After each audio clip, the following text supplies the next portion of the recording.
I'm glad you can join us on this episode of Stories from the Field. My name is Batura Habila, and today we're going to bring you a very powerful story about an initiative that is transforming the narrative of the Fulani that has not been so good in recent times.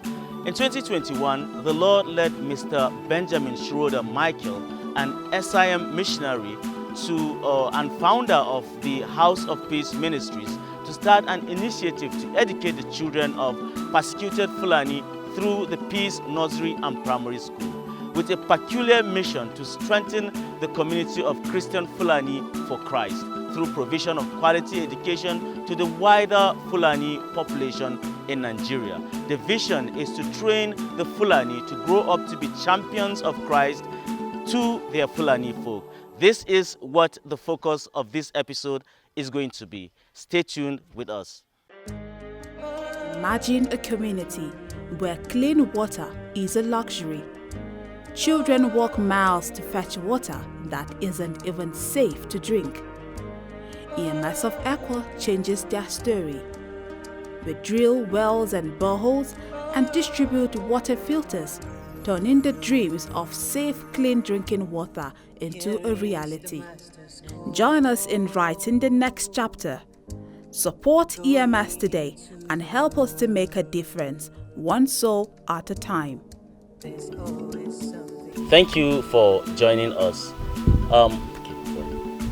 Thank you for joining us. I'm here with Pastor Ayuba Dauda.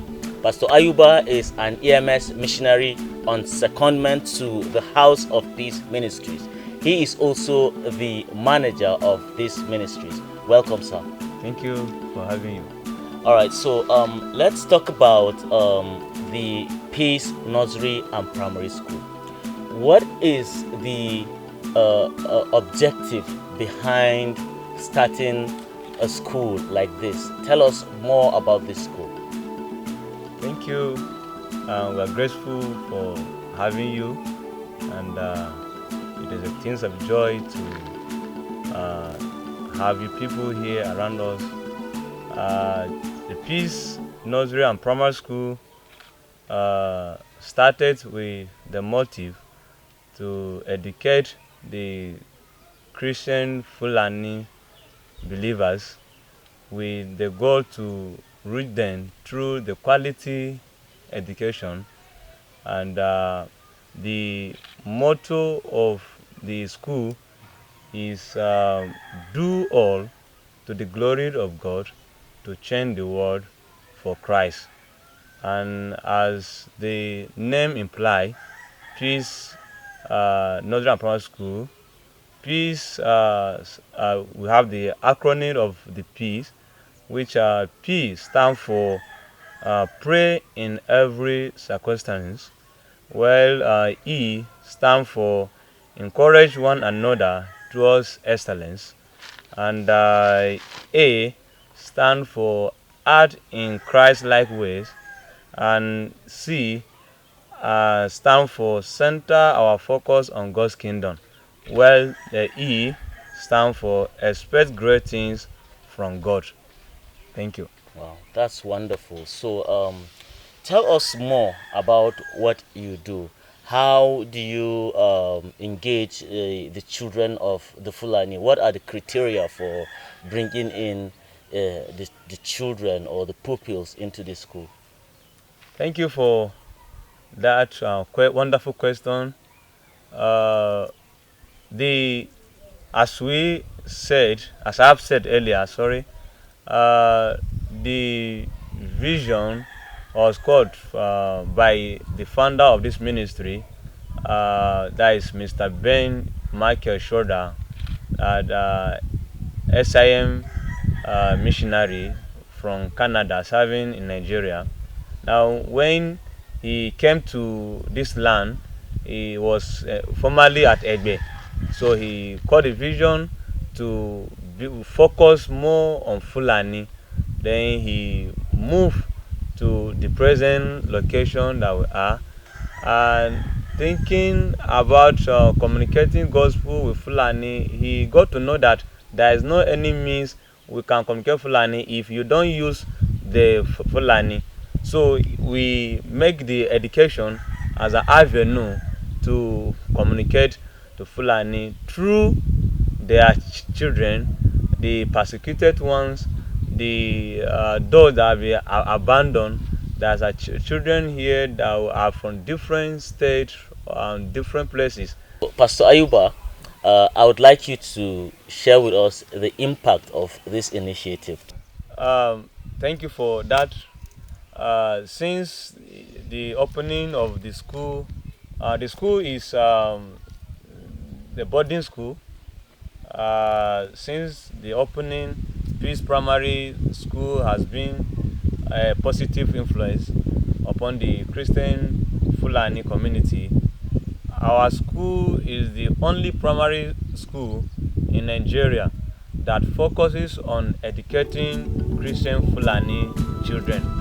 Many parents have approached the school with the desire to send their children, and there are currently over 30 students who are ready to come but cannot because of the lack of funds for transportation and the limited boarding capacity of our school. And all of our So I'm now here with Pastor Jerry Philibus. Pastor Jerry Philibus is the hostel parent. What is interesting about Mr. Jerry is the fact that he is also a missionary kid. He is an ex-student of the EMS Children's School in Jos, and now he has followed the footsteps of his father and is involved in missions. Welcome, Mr. Jerry. Thank you very much. All right, please. So, we would like you to tell us what you are doing to help these children who are brought under your care in this institution. Thank you so much for the question. Yeah, we are doing a lot, and it is by the help of God that we are doing it. We make sure they dress well, they look neat, and their physical and even spiritual aspect, so that they should not have any other challenges. For instance, these children, most of them, their parents are Muslims background, so, and they came to a different society, different lifestyle.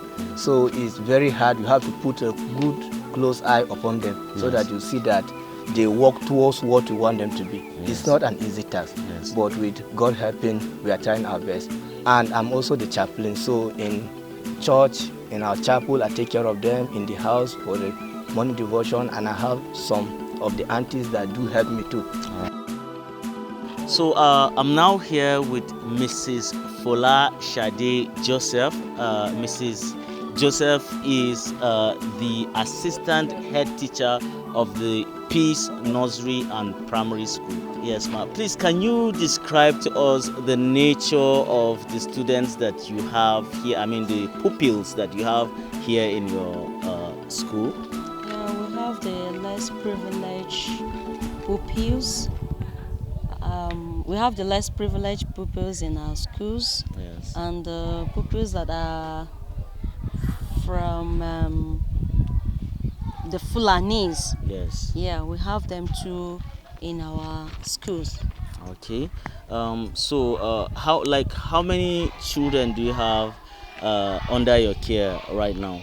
Okay, we have up to 97 students. Wow, that's a huge number. So, we would like to understand, considering that these children are coming from backgrounds where they were not exposed to education at all, and maybe they were even not fully integrated in mainstream society. Can you share with us some of the strategies that you are using to help them in the learning process? Yes, like one of the strategy is that we have to show them love first.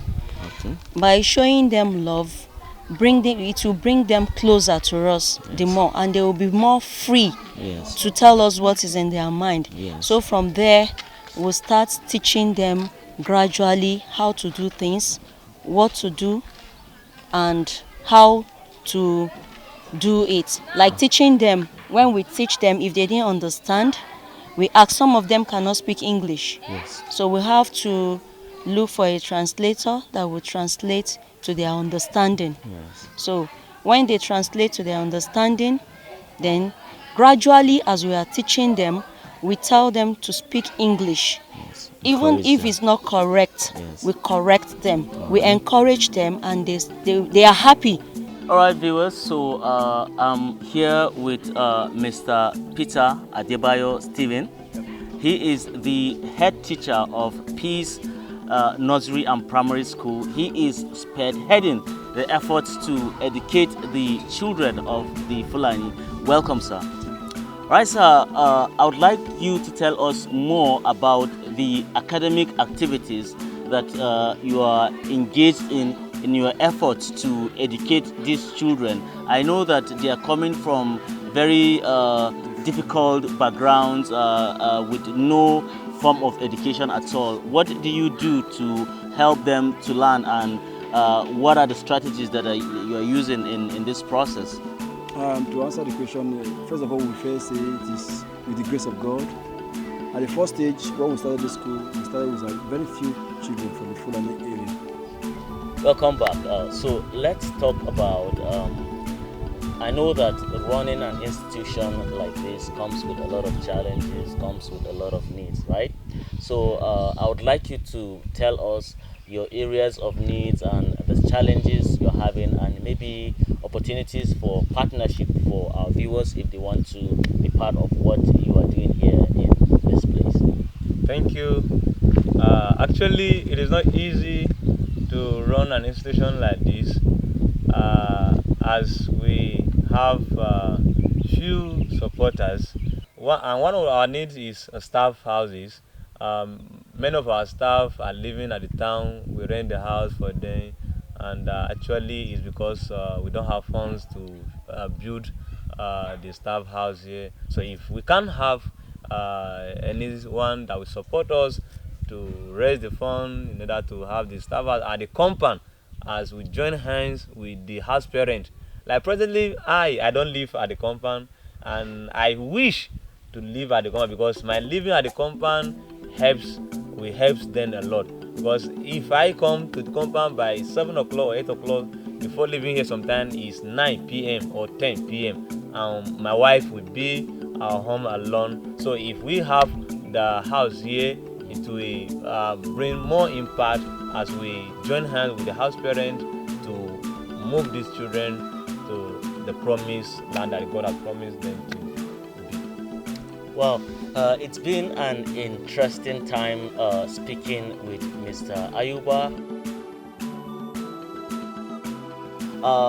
On behalf of my crew, Mr. David, who is behind the camera, and Mr. Ibrahim, who is helping to drive us around these mission fields for these stories, my name is Bature Habila, and I'm saying do have a great time. See you next time on another episode of Stories from the Field.